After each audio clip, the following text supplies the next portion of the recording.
The Eurasian Development Bank predicts that by mid-century, Central Asia will see less water. In other words, even less. The Sir-Darya and Amu-Darya rivers, the region's two main arteries, could lose up to 15% of their flow. If you think this sounds alarming, you're not. And against this backdrop, the new Afghan authorities suddenly realized that their poor country was far richer than it had seemed at first glance. Because Afghanistan stands at the source of the region's main rivers. Which means he's the one who can control the precious water. I'll give you a little reminder below, in case you forget. So, Afghanistan has an idea to take some of the water for itself. Not just like that, of course, but through the construction of the Koshtepa irrigation canal. The plan was to divert part of the flow from the Amu-Darya River in the north of the country and redirect it inside Afghanistan.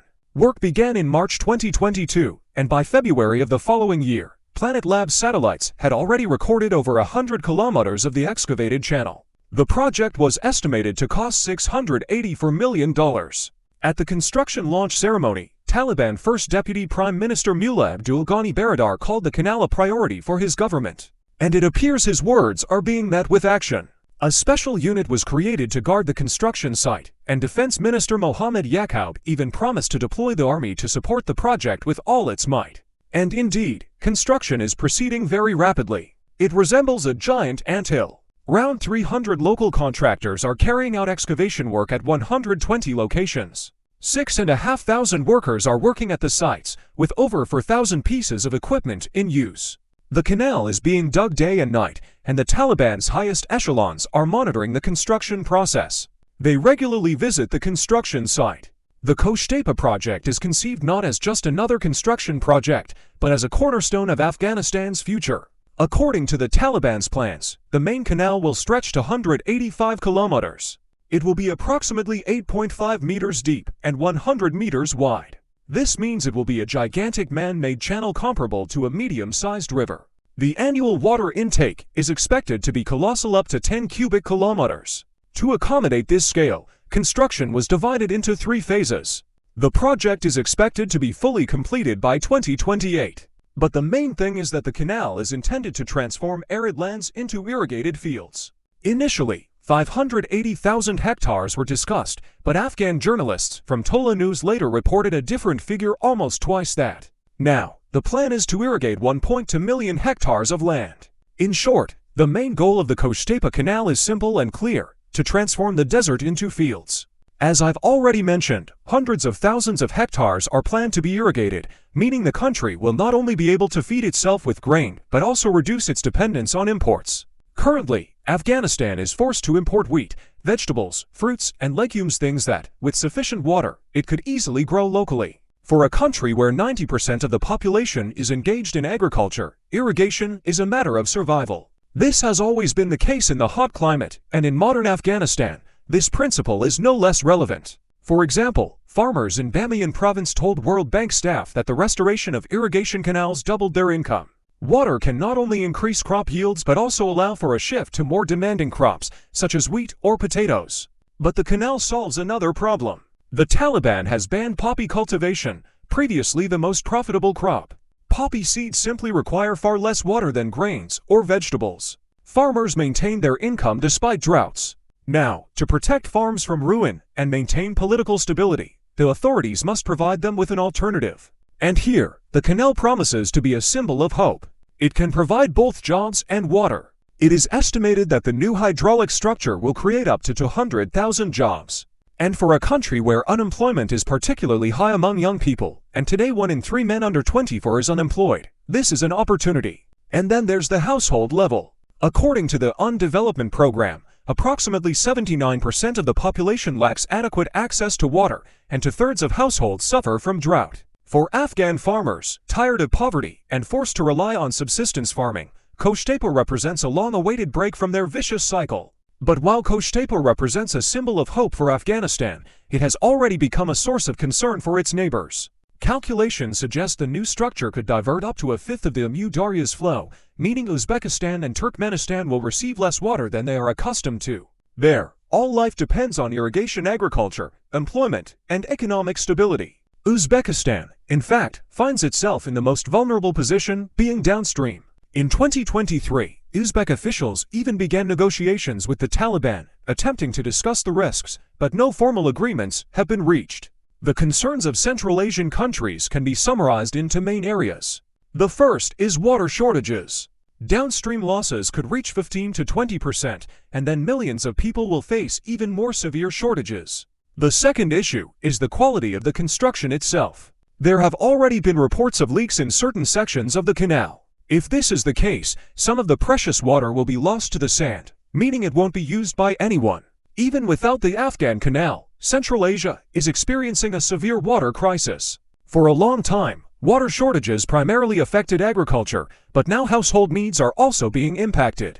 In the summer of 2025, residents of some areas of Tajikistan, a country always considered the region's richest in water, were forced to buy water in canisters.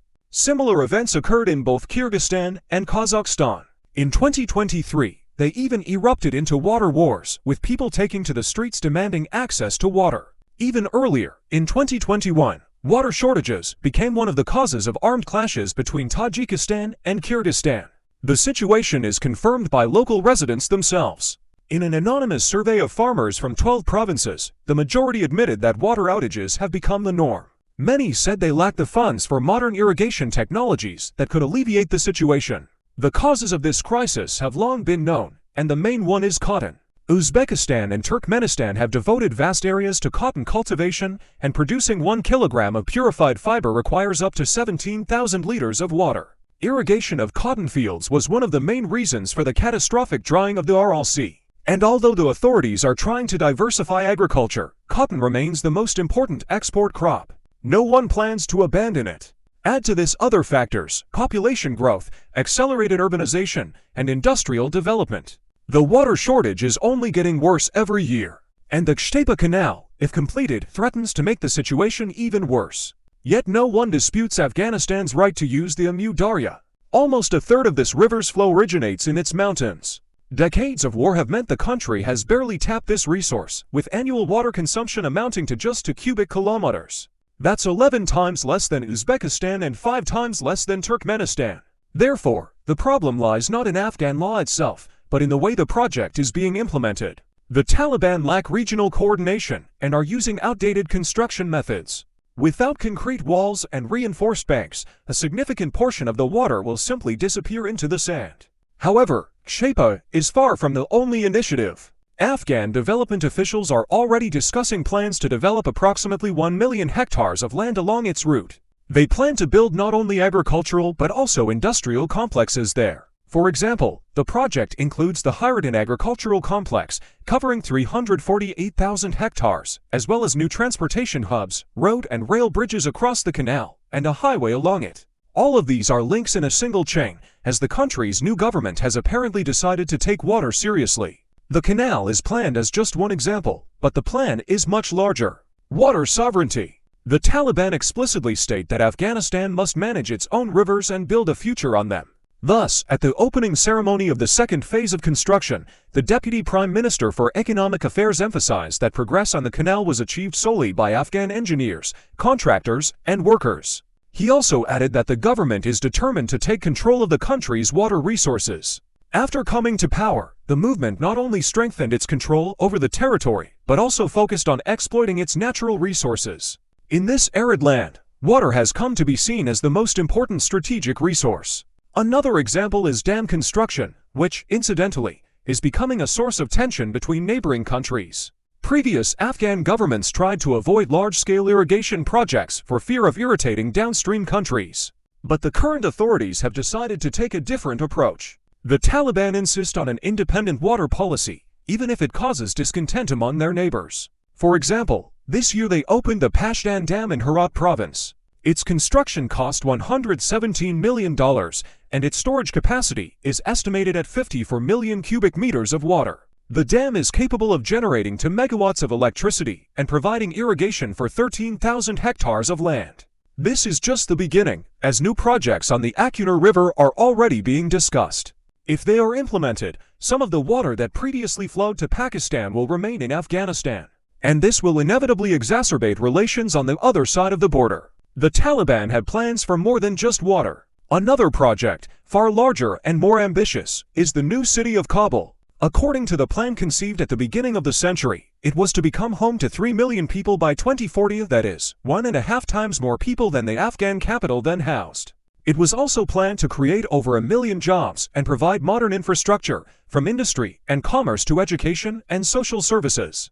The ambitious plan was launched back in 2006, but nearly a decade and a half later, it proved extremely difficult to implement. The project was significantly behind schedule, and previous authorities neglected it. Meanwhile, Kabul itself continued to expand and become mired in its own problems. The city's residents still face a shortage of drinking water, a lack of basic infrastructure, constant pollution, and a housing crisis. These challenges are only becoming more acute every year. Amid all these problems, Afghanistan is struggling to attract investment. And here, the Kabul New City project appears to be a compelling argument. It should become a magnet for large local and foreign companies. In August 2023, the Taliban administration announced the project's relaunch. A contract was signed with Kaur Construction for the construction of the first phase Section B. The city is planned to be built northeast of present-day Kabul, in the Desabs and Barakab districts. The total area will be 722 square kilometers, of which 440 square kilometers are designated for development. New neighborhoods will be built in the provinces of Kabul and Parwan, and Barakab itself is planned to be transformed into a 120 square kilometer agricultural economic zone. The project envisions the construction of 600,000 housing units for 3 million residents. Initially, implementation was divided into 15-year periods from 2010 to 2040. The project's designers emphasized green spaces, renewable energy, and water management. The new city was intended to become a model of sustainable urbanism for the entire region. Hundreds of thousands of jobs were expected to emerge from it, first in construction and then in the service sector. This megaproject was expected to provide a powerful boost to Afghanistan's entire economy. Will it all be realized? Well, the plan is still to build state-of-the-art infrastructure. The city is expected to receive a reliable water supply, a waste management system, and energy-efficient buildings. The plan is to design the transportation network so that it connects all districts while remaining convenient for residents. Wide roads, public transportation, and pedestrian paths are essential. The project looked and still looks like an attempt to step into the future. The price matched the scale. The previous government estimated the cost of the new Kabul at approximately $80 billion. But the more ambitious the idea, the greater the risks. And the future of this megaproject remains uncertain. Afghanistan faces serious political and economic challenges, and they could derail even the most ambitious plans. Although there are many such plans. For example, you knew that Afghanistan has always been part of a vital route. The legendary Silk Road ran through here for centuries. The country's location between China and the Mediterranean Sea made it a strategic hub along these ancient routes, and this role has not faded.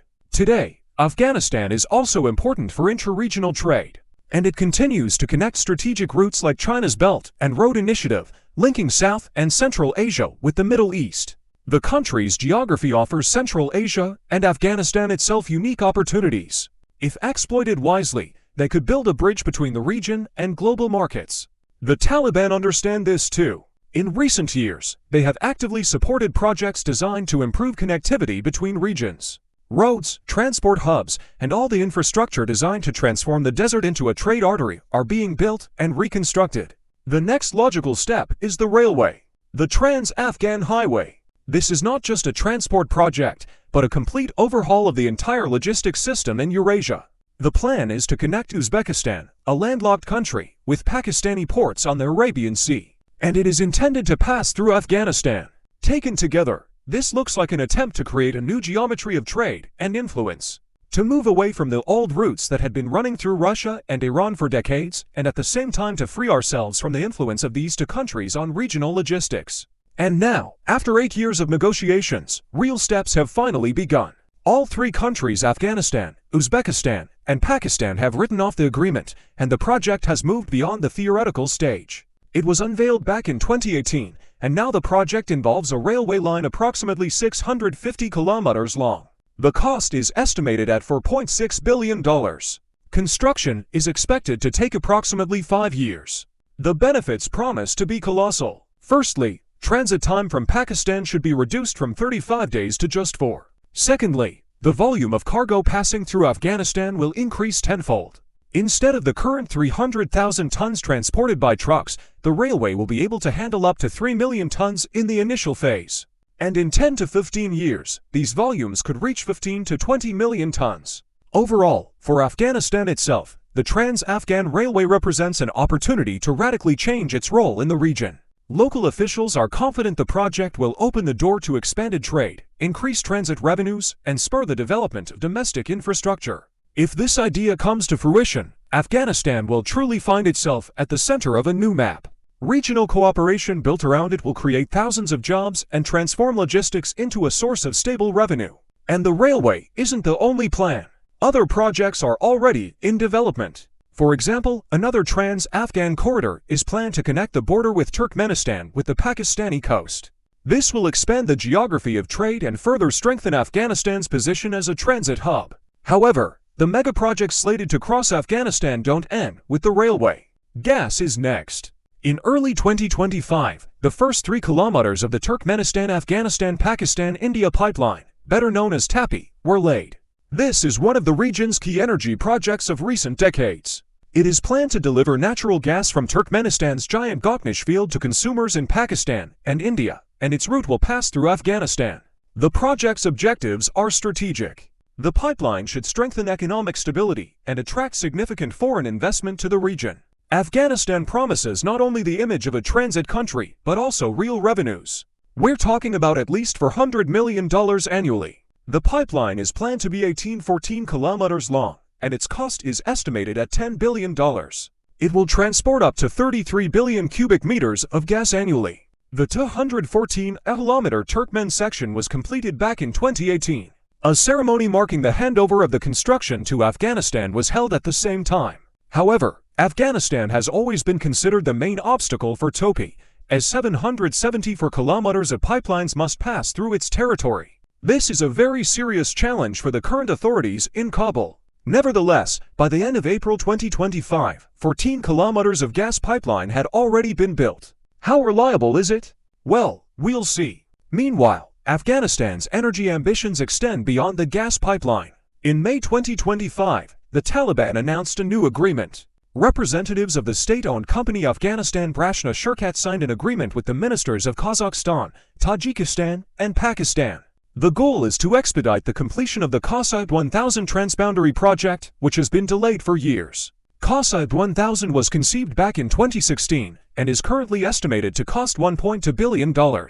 It is planned to transmit 1,300 megawatts of excess hydroelectric power from Tajikistan and Kyrgyzstan to markets in Afghanistan and Pakistan, where this energy is chronically in short supply. But this required the construction of nearly 500 kilometers of power lines. By the time the Taliban returned to power in August 2021, only 18% of the transmission lines had been erected in Afghanistan, despite 95% of the equipment having already been purchased. However, this is a very important project, and its significance extends far beyond the energy sector. For Dushanbe and Bishkek, this is an opportunity to sell surplus summer electricity and become less dependent on oil and gas imports from Russia or neighboring countries. For Afghanistan and Pakistan, it's a chance to meet growing electricity demand. As for the money, well, that's more complicated. International investors are reluctant to finance the project, fearing instability and the dubious reputation of the current Kabul authorities. However, the Central Asian republics are increasingly integrating Afghanistan into their foreign policies in many regional initiatives.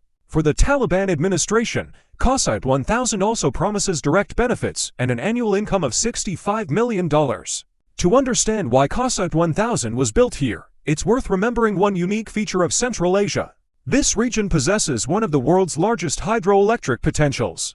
The Pamir and Tian Shan mountain ranges feed entire river systems formed by glacial meltwater, so the conditions for hydroelectric power plant construction are almost ideal. Of course, the most advantageous positions here are enjoyed by the upstream countries of Tajikistan and Kyrgyzstan. Today, almost 90% of all electricity in these countries is generated by hydroelectric power plants, and every summer these plants produce a surplus with nowhere to go. It's impossible to store it, meaning the excess energy simply goes to waste. It was this very feature that paved the way for the Kasait 1000 project.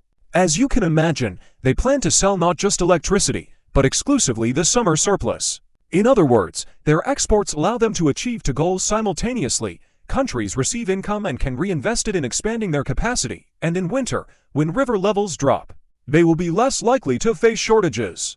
And everyone is happy. All that remains is to build everything that needs to be built. In general, as you've already realized, Afghanistan has plenty of things that need to be built. In 2024, after 16 years of delays, the Afghan government, together with Chinese engineers, finally began developing the Zanak mine. It's considered the second largest copper deposit in the world, and that's very significant. Afghanistan itself has long been considered a country with colossal, yet largely untapped, mineral reserves. Decades of war and instability have hindered their development. Meanwhile, these estimates sound fantastical. Between $1 and $3 trillion in the ground. Copper, iron ore, lithium, and a whole host of minerals. The U.S. Geological Survey estimates that untapped iron, gold, and lithium reserves alone are worth approximately $1 trillion. The Zanak mine is located just 40 kilometers southeast of Kabul, in Logar province.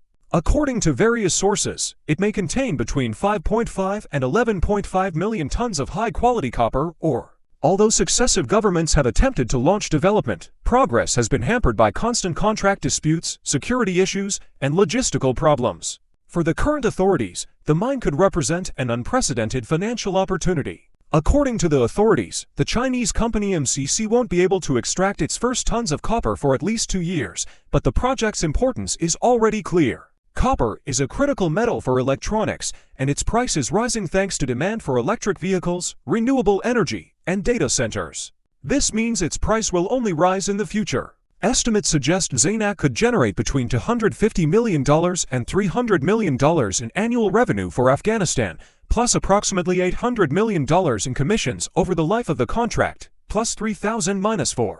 Zero direct jobs and up to 35,000 indirect ones. For a country that has endured decades of war and is now trying to rebuild its economy, these figures sound very tempting. If everything is implemented, of course. But in Afghanistan, it's not just about mineral development. There are far more prosaic, but no less important, issues. For example, roads, not just new ones within the modern infrastructure, but existing ones that simply require, shall we say, attention. See for yourself. Any trip from Kabul requires courage, and this is especially true for the journey north to Mazar-i-Shari. The road winds along the rugged peaks of Jendakish, a multitude of sharp cliffs looming over cars and trucks. There are almost no trees, no bushes either. The higher you climb, the more noticeable the snow becomes, even in October. It was here, at an altitude of approximately 3,400 meters, that Soviet engineers dug the Salong Tunnel, the highest road tunnel in the world, in 1964. At the time of its completion, it was considered a marvel of engineering, but over the years, it has become a trap. The 2.6-kilometer-long tunnel has long since fallen into disrepair. In 2002, it was partially restored, but it didn't last long, so today Salong is a narrow, potholed-to-lane road.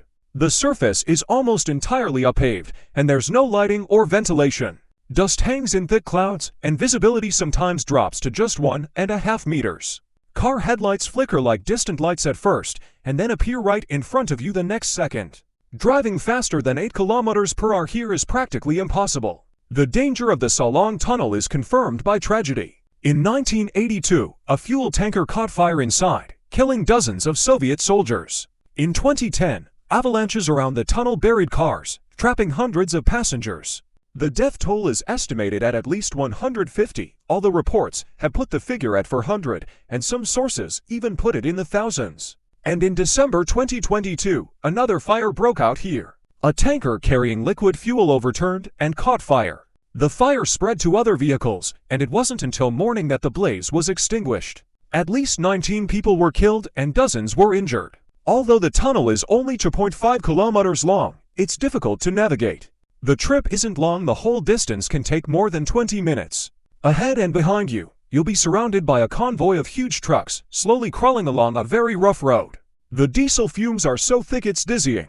It's no surprise that some media outlets call Salong the most dangerous tunnel in the world. Yet, it remains a vital artery connecting the northern half of Afghanistan with the rest of the country. That's why, in December 2023, the Taliban loudly announced its reconstruction. A high-ranking official assured that the highest quality materials were used. The tunnel was shown as a symbol, promising a calm and serene passage. But eyewitnesses had a different impression. People said they were collecting money from drivers for repairs, although no one really noticed the repairs. There's still no asphalt, no ventilation. Yes, they put up streetlights, but they're of little use. They're almost invisible in the clouds of dust. And here the question arises, if they couldn't repair a small tunnel, is there any hope for larger scale projects? You deserve a like. See you soon.